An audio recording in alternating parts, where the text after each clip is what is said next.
بسم اللہ الرحمن الرحیم۔ آج کی گفتگو میں سیدنا حضرت جعفر بن ابی طالب رضی اللہ عنہ کی حبشہ کی طرف ہجرت کے کچھ احوال آپ کے سامنے اور ان کا عظیم کردار ذکر کریں گے۔ مہاجرین مکہ کا پہلا قافلہ حضرت جعفر بن ابی طالب رضی اللہ عنہ کی قیادت میں حبشہ کی طرف روانہ ہوا۔ وہاں جا کر حبشہ کے عادل نیک دل بادشاہ نجاشی کی پناہ میں رہائش پذیر ہو گئے۔ جب سے انہوں نے اسلام قبول کیا تھا، یہاں پہنچ کر پہلی مرتبہ امن و سکون کا سانس لیا اور عبادت الہی کی لذت و خلاوت سے شاد کام ہوئے۔ یہاں ان کی عبادت گزاری اور شہادت مندی کے پرامن ماحول کو مقدر کرنے والا کوئی نہ تھا۔ جب قریش کو یہ علم ہوا کہ مسلمانوں کی ایک جماعت سرزمین حبشہ میں آباد ہو چکی ہے اور انہیں وہاں اپنے دین پر عمل کرنے اور اپنے عقیدے کے مطابق زندگی بسر کرنے کی مکمل آزادی ہے، قریش نے آپس میں مشورہ کیا کہ کسی بہانے ان مسلمانوں کو واپس بلایا جائے اور یہاں پہنچتے یا تو انہیں قتل کر دیا جائے یا پھر دردناک سزا دی جائے۔ یہ عجیب داستان ہم آپ کو سیدہ ام سلمہ رضی اللہ عنہ کی زبانی سناتے ہیں، کیونکہ آپ اس واقعہ کی عینی شاہد ہیں۔ سیدہ حضرت ام سلمہ فرماتی ہیں کہ جب ہم حبشہ میں فروکش ہوئے تو ہمیں یہاں پر پرامن ماحول میسر آیا۔ ہم بے خوف و خطر اپنے دین پر عمل پیرا تھے اور اللہ تعالیٰ کی عبادت میں امتن مصروف ہو گئے۔ یہاں میں کوئی ایذا پہنچانے والا اور برا بلا کہنے والا کوئی نہیں تھا۔ جب قریش کو ہمارے اطمینان اور خوشحالی کا علم ہوا تو وہ آگ بگولا ہو گئے اور آپس میں مشورہ کر کے اپنے میں سے دو نہایت چالاک جفاکش نمائندے نجاشی کے پاس بھیجے اور بہت سے قیمتی تحائف ان کے ہاتھ بھیجے۔ قریش نے ان دونوں کو ہدایت کی کہ شاہ حبشہ کی ملاقات سے پہلے اس کی کابینہ کے ارکان سے مل لینا اور ہر ایک کی خدمت میں تحفہ بھی پیش کرنا۔ جب وہ دونوں حبشہ پہنچے تو پارلیمنٹ کے ہر ممبر سے ملاقات کی اور انہیں تحائف پیش کیے۔ ان میں سے کوئی ایک شخص بھی ایسا نہ رہا جسے تحفہ نہ دیا گیا ہو۔ ہر درباری کو تحفہ پیش کرنے کے بعد اسے کہتے کہ آپ کے ملک میں ہمارے خاندانوں کے چند فسادی اور چند تخریب کار اور چند فرقہ پرست جو ہے وہ وارد ہوئے ہیں، جنہوں نے اپنے آباء و اجداد کا دین ترک کر دیا ہے اور اپنی قوم میں تفریق پیدا کر دی ہے۔ ہماری گزارش یہ ہے کہ جب ہم اس موضوع پر بادشاہ سے بات کریں تو آپ ہماری تائید کریں اور بادشاہ کو اس بات پر آمادہ کریں کہ وہ انہیں ہمارے سپرد کر دے۔ ہاں، یہ بات بھی پیش نظر رہے کہ بادشاہ سلامت ان کے دین کے متعلق ان میں سے کسی سے بھی سوال نہ کرے، کیونکہ ہم ان کے متعلق زیادہ بہتر جانتے ہیں۔ سب نے کہا کہ بالکل درست، ہم بادشاہ کو یہی مشورہ دیں گے کہ وہ انہیں غیر مشروط طور پر آپ کے سپرد کر دے۔ عمر بن عاص اور اس کے ساتھی کو سب سے زیادہ یہی خطرہ تھا کہ نجاشی کہیں ہم میں سے کسی مسلمان کو اپنے پاس بلا کر حقیقت حال دریافت نہ کر لے۔ قریش کے دونوں نمائندے نجاشی کے دربار میں پہنچے اور قیمتی تحائف کی خدمت میں پیش کرنے کے بعد کہنے لگے، بادشاہ سلامت، ہم ملک عرب کے رہنے والے ہیں، ایک درخواست لے کر آپ کی خدمت میں حاضر ہوئے ہیں۔ امید ہے کہ آپ اسے شرف قبولیت بخشیں گے۔ عرض یہ ہے کہ ہماری قوم کے چند شرف پسند عناصر رائے فرار اختیار کرتے ہوئے آپ کی سلطنت میں آ کر آباد ہوئے ہیں۔ وہ ایک ایسے دین کے علمبردار ہیں جسے نہ آپ جانتے ہیں اور نہ ہی ہم۔ ہمارے دین سے وہ منحرف ہو گئے ہیں اور آپ کے دین کو بھی قبول نہیں کیا۔ ہمیں آپ کے پاس سرداران قریش نے بھیجا ہے اور یہ بھی قریش کے خاندان سے ہیں۔ ہمیں بھیجنے والوں میں ان کے باپ، چچا، خاندان کے دیگر افراد بھی شامل ہیں۔ ان سب کا مطالبہ ہے کہ عذرائے کرم ان سب کو ہمارے حوالے کر دیں۔ وہ خوب جانتے ہیں جنہوں نے فتنہ برپا کر رکھا ہے۔ ان کی پوری بات نہایت اطمینان کے ساتھ سن کر نجاشی نے اپنے وزراء کی طرف دیکھا اور ان سے رائے طلب کی سب نے بیک زبان یہ کہا بادشاہ سلامت ہماری رائت کے مطابق یہ دونوں سچ کہتے ہیں۔ ان کی قوم زیادہ بہتر جانتی ہے، وہ ان کی کروائیوں سے بخوبی واقف ہیں، بہتر یہی ہے کہ انہیں واپس لٹا دیا جائے، وہ خود ہی ان سے نمٹ لیں گے۔ بادشاہ وزراء کی بات سن کر آگ بگولا ہو گیا اور گرجدار آواز میں کہا اللہ کی قسم میں اس وقت تک انہیں کسی کے سپرد نہیں کروں گا کہ جب تک انہیں اپنے پاس بلا کر صحیح صورتحال معلوم نہیں کر لیتا۔ اگر صورتحال ایسی ہوئی جو یہ بیان کرتے ہیں تو میں اسی وقت انہیں ان کے سپرد کر دوں گا، اگر معاملہ اس کے برعکس ہوا تو میں ان کی بھرپور مدد کروں گا جب تک وہ یہاں رہنا چاہیں کہ انہیں مکمل آزادی حاصل ہوگی اور میری طرف سے ہر قسم کی سہولت مہیا کی جائے گی۔ نجاشی نے انہیں دربار میں طلب کیا اور یہ کہتے ہیں کہ ہم نے اس کے پاس جانے سے پہلے آپس میں مشورہ کیا۔ بعض نے اس رائے کا اظہار کیا کہ بادشاہ سلامت سے ملاقات کے دوران ہمارے دین کے متعلق وہ ضرور سوال پوچھے گا۔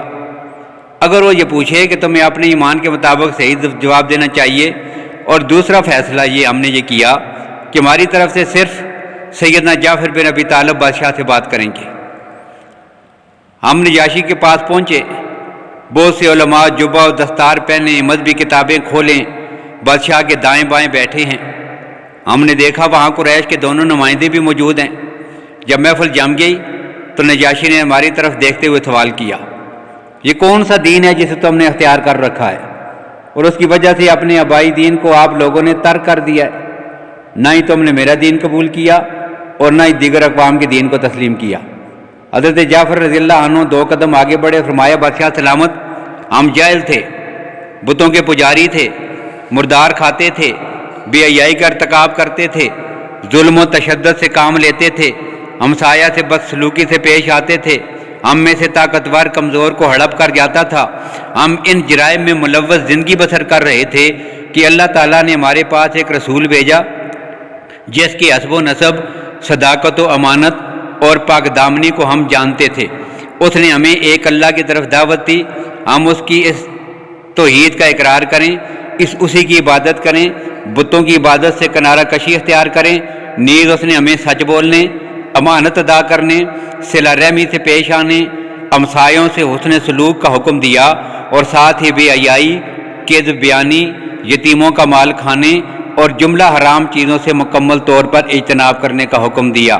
پاک دامن عورتوں پر تہمت لگانے سے منع کیا اور ہمیں یہ بھی حکم دیا کہ ہم ایک اللہ کی عبادت کریں اور اس کے ساتھ کسی کو شریک نہ ٹھہرائیں۔ ہمیں نماز قائم کرنے، زکوٰۃ ادا کرنے اور رمضان کے روزہ رکھنے کا حکم دیا۔ ہم نے رسول اقدس صلی اللہ علیہ وسلم کی صداقت کا اعتراف کیا، آپ پر ایمان لائے اور جو حکم بھی آپ نے دیا ہم نے سر تسلیم خم کیا۔ جو آپ نے ہمارے لیے حلال قرار دیا ہم نے اسے حلال سمجھا اور جسے حرام قرار دیا اسے ہم نے حرام سمجھا۔ بادشاہ سلامت ہماری اطاعت شعاری کا منظر دیکھ کر ہماری قوم کے افراد ہمارے دشمن بن گئے ہیں، ہمیں اذیتناک سزائیں دی گئی ہیں تاکہ ہم توحید سے برگشتہ ہو کر دوبارہ شرک کی دلدل میں پھنس جائیں۔ جب انہوں نے ظلم و ستم کی انتہا کر دی، ہم پہ عرصہ حیات تنگ کر دیا، تو ہم عافیت کی تلاش میں آپ کے اس ملک کی طرف نکل آئے ہیں، یہاں آ کر اطمینان کا سانس لیا۔ ہم امید رکھتے ہیں کہ آپ کے ہوتے ہوئے ہم پر کوئی ظلم و ستم نہیں ہوگا۔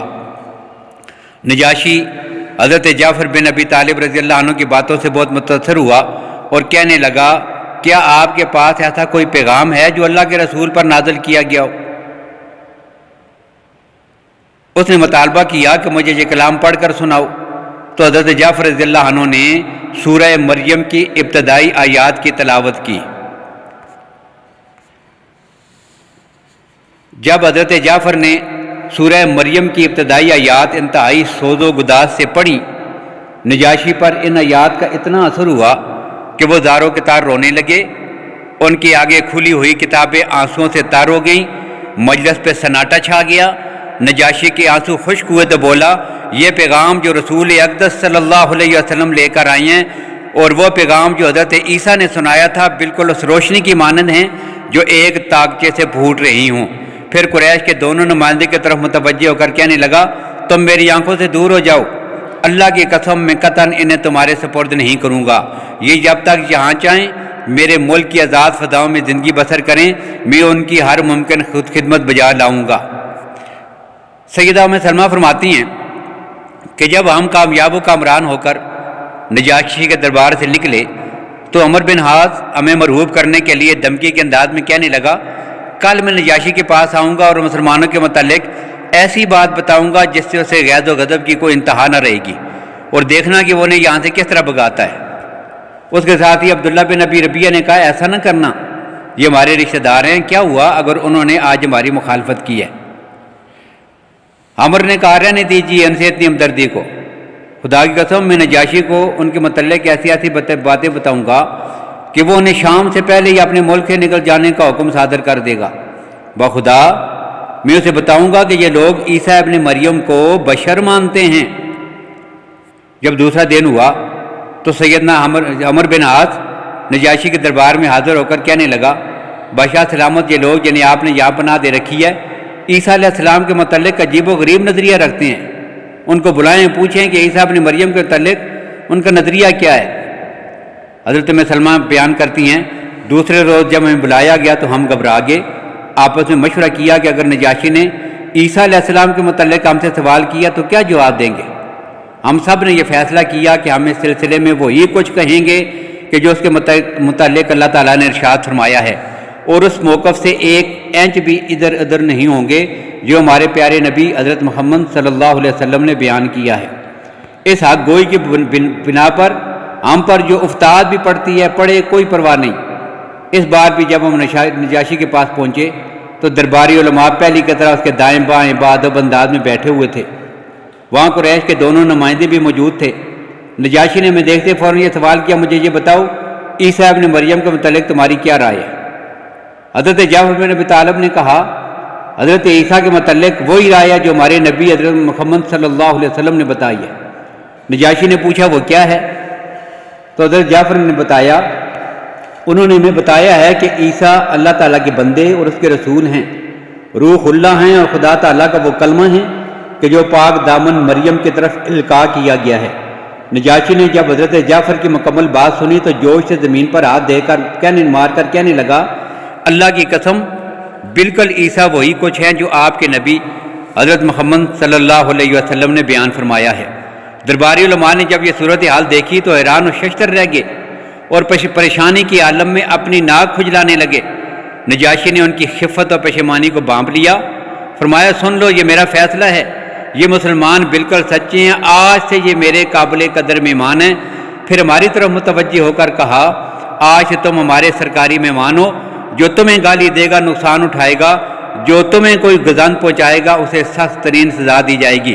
اللہ کی قسم، مجھے تم سونے چاندی کے خزانوں سے بھی زیادہ عزیز ہو۔ پھر نجاشی نے قریش کے دونوں نمائندوں کی طرف کار آلود نگاہوں سے دیکھتے ہوئے فرمایا، جاؤ، میری آنکھوں سے دور ہو جاؤ۔ درباریوں سے کہا، ان کے تحائف واپس کر دو، ہمیں ان تحائف کی کوئی ضرورت نہیں ہے۔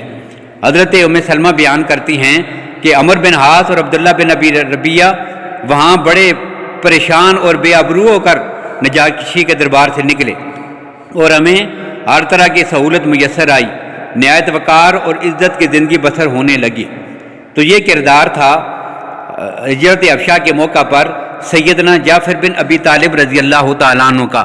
یہاں پر ایک بات جو ہے وہ میں اور بھی ذکر کرنا ضروری سمجھتا ہوں کہ اسی نجاشی کے کچھ افراد جب مدینہ طیبہ میں نبی اکرم صلی اللہ علیہ وسلم کے پاس حاضر ہوئے تھے تو اللہ کے نبی صلی اللہ علیہ وسلم دوڑ دوڑ کر ان کی خدمت خود کیا کرتے تھے، ان کو کھانے کے لیے خود لا کے دے رہے ہیں، ان کے لیے بستر بچھا رہے ہیں، اپنے ہاتھوں سے ان کی خدمت کر رہے ہیں۔ تو صحابہ کرام نے عرض کیا، یا رسول اللہ، ہم جو موجود ہیں ہم یہ کام کرتے ہیں۔ تو اللہ کے نبی صلی اللہ علیہ وسلم نے ایک جملہ ارشاد فرمایا تھا، فرمایا، صحابہ تمہیں یاد ہو کہ نہ یاد ہو، مجھے اچھی طرح یاد ہے، یہ وہ لوگ ہیں، انہم کانوا مکرمین لاصحابی، یہ وہ لوگ ہیں کہ جنہوں نے میرے صحابہ کا اکرام کیا تھا، ان کی عزت کی تھی۔